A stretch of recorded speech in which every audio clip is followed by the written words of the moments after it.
No evangelho de hoje, temos João reproduzido um trecho do discurso do pão da vida, feito por Jesus.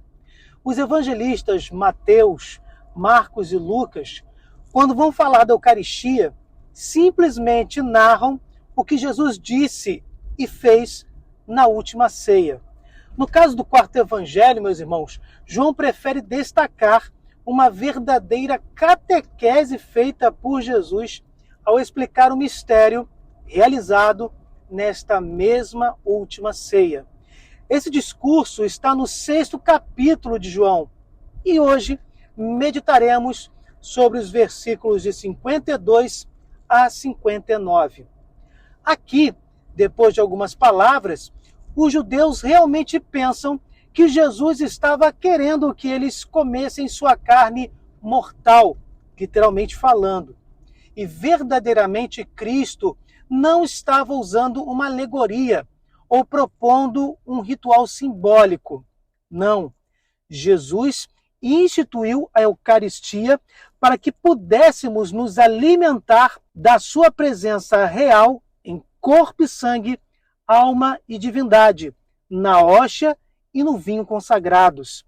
Esta comunhão era e é realmente uma comum e real união entre Jesus e seus discípulos. Os judeus usaram no texto original o termo paguém para o verbo comer. Isso no versículo 52, quando perguntam como é que ele pode dar a sua carne a comer. No verso seguinte, Jesus repete o verbo comer, paguém, no original.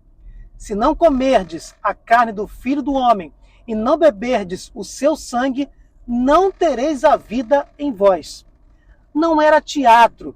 Se não comessem a carne de Jesus e bebessem o sangue de Jesus, aqueles judeus não teriam a vida eterna. No verso 54, Jesus, de propósito, troca o verbo no original de paguém para rotrogon. Ambos significam comer. Repetindo, ambos os verbos significam comer. Jesus, no entanto, neste versículo, escancara ainda mais o significado do verbo comer, pois rotrogon é um verbo usado para dizer que, para comer, é necessário mastigar, dilacerar com os dentes.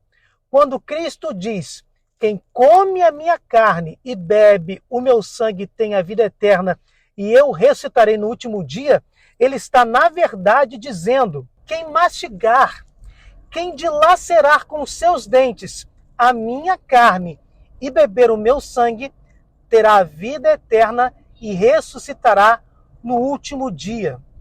Meus irmãos, Jesus não podia ser mais claro do que isso.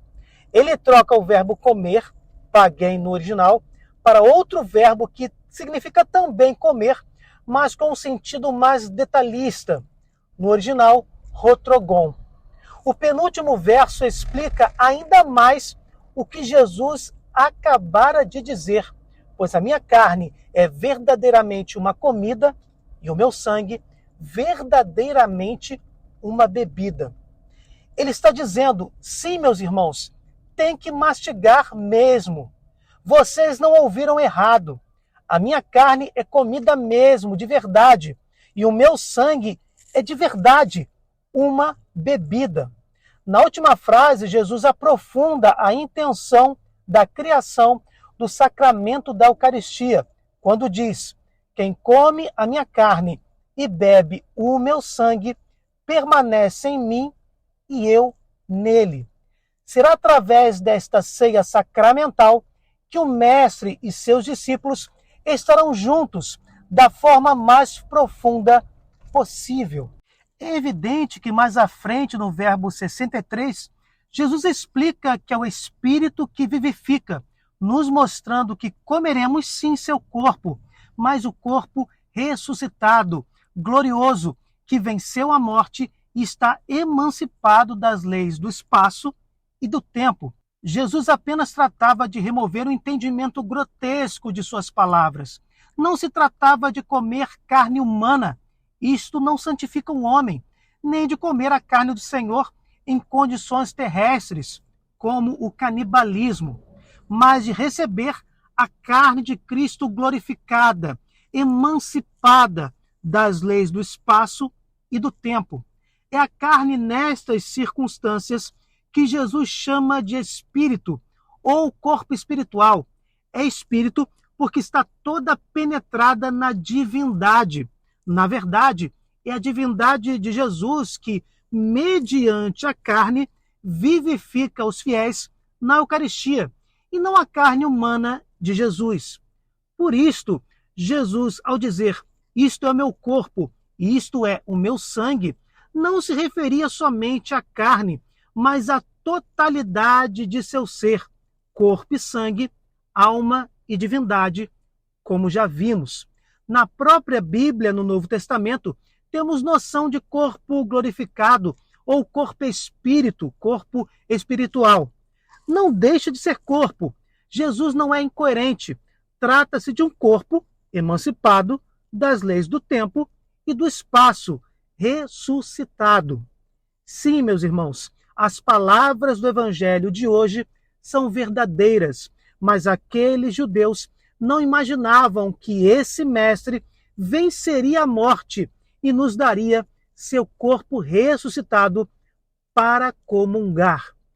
Que Deus nos ajude a participarmos dignamente de cada Eucaristia que recebermos.